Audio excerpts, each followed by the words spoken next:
সকালে বাথরুমে ঢুকলেন কাগজ হাতে, কিন্তু বের হতে হতে মনে হলো যুদ্ধ জিতলেন। কিন্তু এই যুদ্ধ যদি প্রতিদিনের রুটিন হয়ে যায়, কষা পায়খানা শুধু অস্বস্তি নয়, এটা হেমোরয়েড, ফিসার, অন্ত্রের প্রদাহ, এমনকি দীর্ঘমেয়াদে কোলন ফাংশন দুর্বল করতে পারে। আজকের ভিডিওতে আমি ডাক্তারি ব্যাখ্যা সহ বলবো 100% প্রমাণিত নিরাপদ সায়েন্টিফিক উপায়ে কষা পায়খানা কিভাবে নরম করবেন বাড়িতেই, এবং শেষে বলবো এমন একটি ভুল যা 90% মানুষ করেন আর যার জন্য সমস্যা সারেও না। কিন্তু কারোর করার আগে প্রশ্ন, আপনি কি সকালে টয়লেটে 10 মিনিট বেশি বসে থাকেন? যদি হ্যাঁ, তাহলে ভিডিওটি শেষ পর্যন্ত দেখুন, কারণ সমাধান শুধু ওষুধ নয়, অভ্যাস।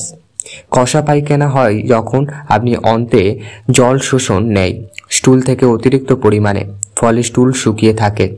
এর মূল কারণ হচ্ছে জলের অভাব, ফাইবার কম, অতিরিক্ত চিনি, জাঙ্ক ফুড, শরীরচর্চার অভাব, অতিরিক্ত কফি অথবা চা, স্ট্রেস, অ্যাংজাইটি, গ্যাস, মাইক্রোবিয়াম ইনব্যালেন্স, এবং সবথেকে বড় দাবি পেলেও বাথরুমে না যাওয়া।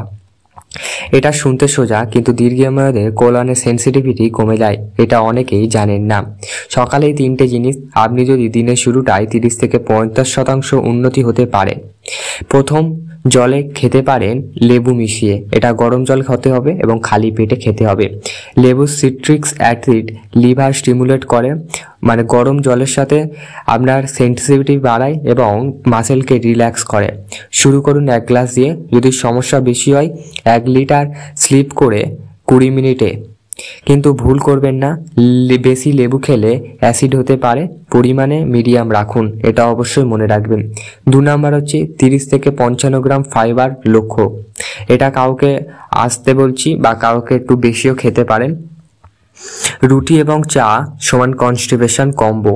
ফাইবার সোর্স, আপনি কি খেলে আপনার বাথরুম খুব সহজে হবে। একবার হচ্ছে ফাইবার জাতীয় খাবার খেতে পারেন, যেমন ওটস, কলা, পাকা কলা খেতে পারেন, আপেল, খোসা, মসুর ডাল, আপেল খেতে পারেন, লাউ, পালং শাক, কুমড়ো ইত্যাদি। 3 নাম্বার, সকালে নড়াচড়া করুন। 15 মিনিট ধরে হাঁটুন, ছোটাছুটি করুন বা কোনো প্রাণায়াম করুন, ব্যায়াম করুন। এর ফলে আপনার মাসল নড়াচড়া করবে এবং আপনার পায়খানার রাস্তা ক্লিয়ার হবে। এবং আপনি যদি সকালবেলা উঠেই ফোন ঘাঁটতে শুরু করতেন, এটাই আপনার বাজে অভ্যাস, এবং ফোন ঘাঁটলে আপনার শরীর নড়াচড়া করে না, বরঞ্চ মস্তিষ্ক নড়াচড়া করে। সঠিক পরিমাণে জল ব্যবহার করতে হবে। অনেকেই বলে আমি তো জল খাই, কিন্তু কখন খাচ্ছেন, কতটা পরিমাণে খাচ্ছে সেটা অবশ্যই জানা দরকার। জল খাওয়ার বেশ কিছু রুলস আছে। সকালে অনেকটা পরিমাণে জল খেতে হবে, প্রায় 1 লিটারের কাছাকাছি, এবং খাওয়ার পরে 15 মিনিট ধরে হাঁটতে পারেন, এবং খাবার মাঝে মাঝে, যে কোনো খাবার মাঝে মাঝে অল্প করে জল খেতে পারেন, এবং রাতে একটু কম পরিমাণে জল খাবেন। 2.5 থেকে 3 লিটারের মোটামুটি জল খেতে পারেন সারাদিনের মধ্যে। ইসুকুলের ভুসি খেলে আপনার জল খাওয়ার পরিমাণটা একটু বাড়াতে হবে, কারণ ইসুকুলের ভুসি প্রচণ্ড পরিমাণে ফাইবার থাকে, এবং ফাইবার খাবার খেলে জল খাওয়াটা অত্যন্ত দরকার, নাহলে পেটের ভিতরে গিয়ে আটকে থাকতে পারে। ফাইবার, কোন জাতীয় ফাইবার খেলে ভালো? ফাইবার সাধারণত 2 প্রকারের সাধারণ কাজ করে। অতএব সলিউবল ফাইবার টুলস নরম করে ইসুকুল, ওটস, আপেল, শসা। আর ইনসলিউবল ফাইবার স্টুল বাল্ক তৈরি করে গম, ধান, সবজির খোসা। যদি স্টুল অলরেডি কষা, শুরু করুন সলিউবল ফাইবার দিয়ে, তারপর যোগ করুন ইনসলিউবল। এখানে অনেকেই ভুল করে, শুরুতেই বেশি গমের রুটি, সালাড, স্টুল আরও বেশি কষ্টকর। এইগুলো খাওয়ার কোনো দরকার নেই। আমি যেমন বললাম, প্রথমে ইসুকুলের ভুসি, ওটস, আপেল, শসা দিয়ে স্টার্ট করতে পারেন খাবার।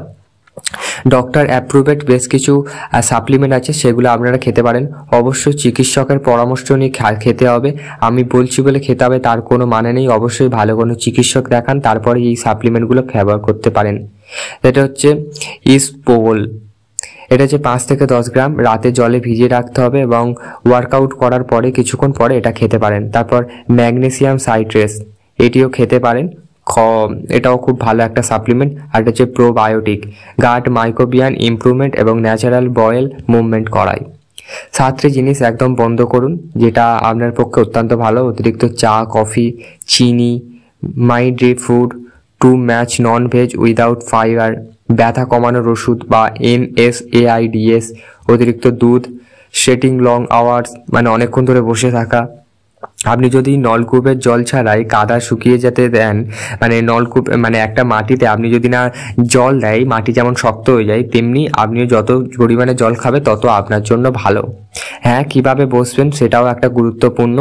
পা খাটো করে বসতে হবে, যেমন ইন্ডিয়ান বাথরুমগুলো খুবই ভালো, এবং আমরা তো এখন বেশিরভাগ ওয়েস্টার্ন ব্যবহার করি, সেটা আমাদের পক্ষে ক্ষতিকর। যারা ওয়েস্টার্ন ব্যবহার করেন অবশ্যই টুলের উপরে বসার চেষ্টা করবেন, জোর দেবেন না, ফোন বাদ দিয়ে বসুন এবং 5 মিনিট থাকার চেষ্টা করুন, না হলে বেরিয়ে চলে আসুন। তৎক্ষণাৎ ডাক্তার দেখান যদি পায়খানায় রক্ত, আকস্মিক ওজন কমা, রাতে ব্যথা, ক্রনিক 3 সপ্তাহের বেশি, বয়স 50+ ও নতুন সমস্যা এটা। এই শুধু কোষ্ঠকাঠিন্য নাও হতে পারে, এখানেই হলো ক্লাইম্যাক্স ফিঙ্গার, আসল কারণ থাকতে পারে কোলন ডিজিট। আজকের ভিডিওতে আপনি জানলেন কতটা পরিমাণে জল খেতে হবে, ফাইবার খাওয়ার গুরুত্ব এবং কিভাবে কষা পায়খানা দূর করতে পারেন এই 3টি মূল ভিত্তিতে। সাপ্লিমেন্টও আমি কিছু নাম বলেছি, অবশ্যই যেগুলো ডাক্তারি পরামর্শ ছাড়া খাওয়া যাবে না। ভুল খাবার বাদ দিয়ে দীর্ঘমেয়াদী সমাধান, bathroom poster matter, warning sign অপেক্ষা করবেন না। স্বাস্থ্য মানেই কৌশল, কোনো যুদ্ধ নয়।